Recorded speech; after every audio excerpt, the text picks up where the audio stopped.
72% of people work more when working from home than in the office. This was some research by Payspective, full details in the description.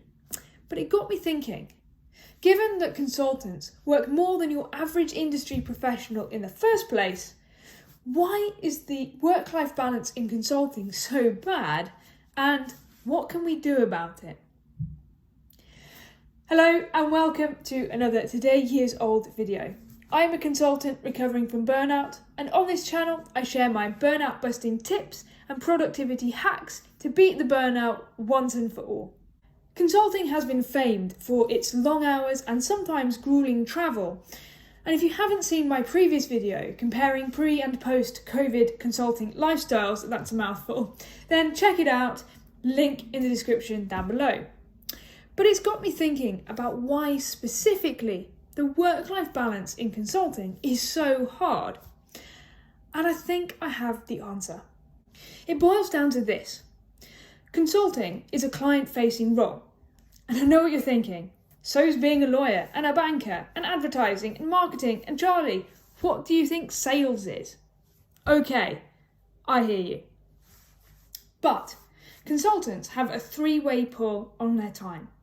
Firstly, you have your project role. That is the thing you were fundamentally brought in to the client to do. Whether that's some advisory work, a project manager or transformation, whatever it is you do. Then you have your sales element.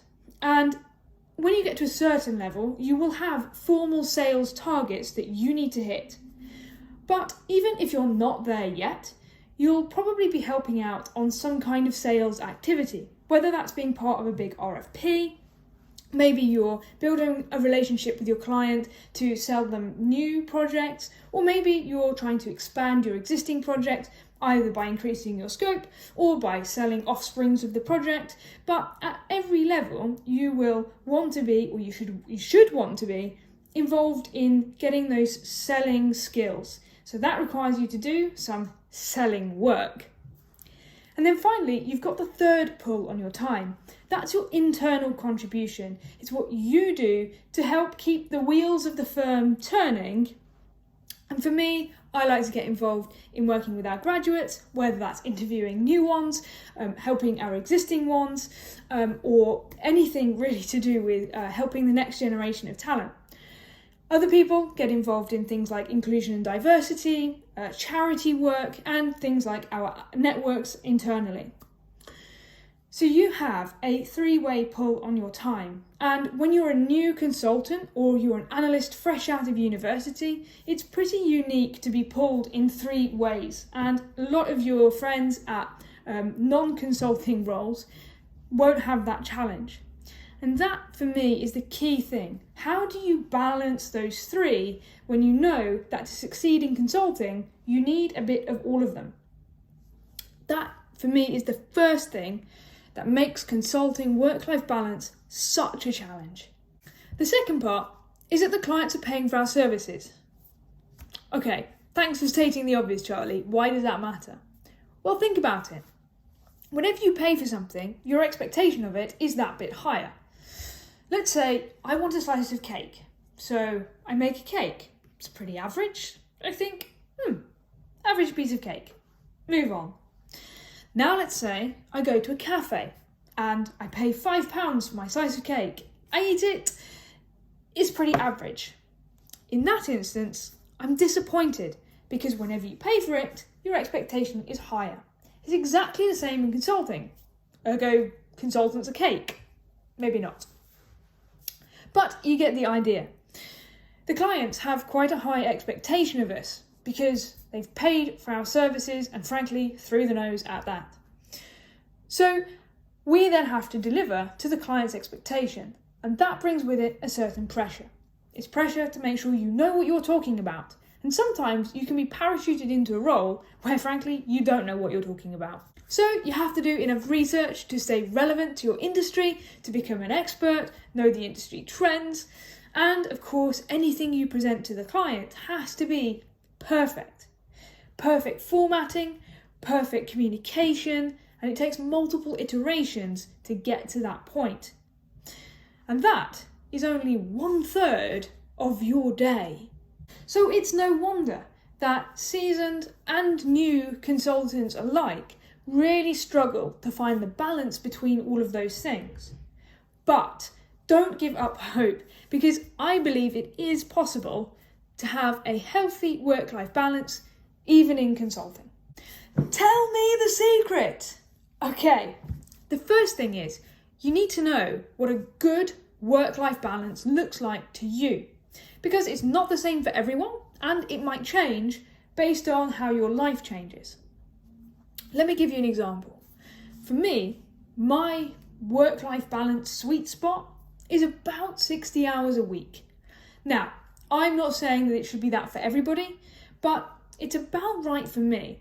I've played around with doing more, and that's okay in the short term, but sustainably not for me.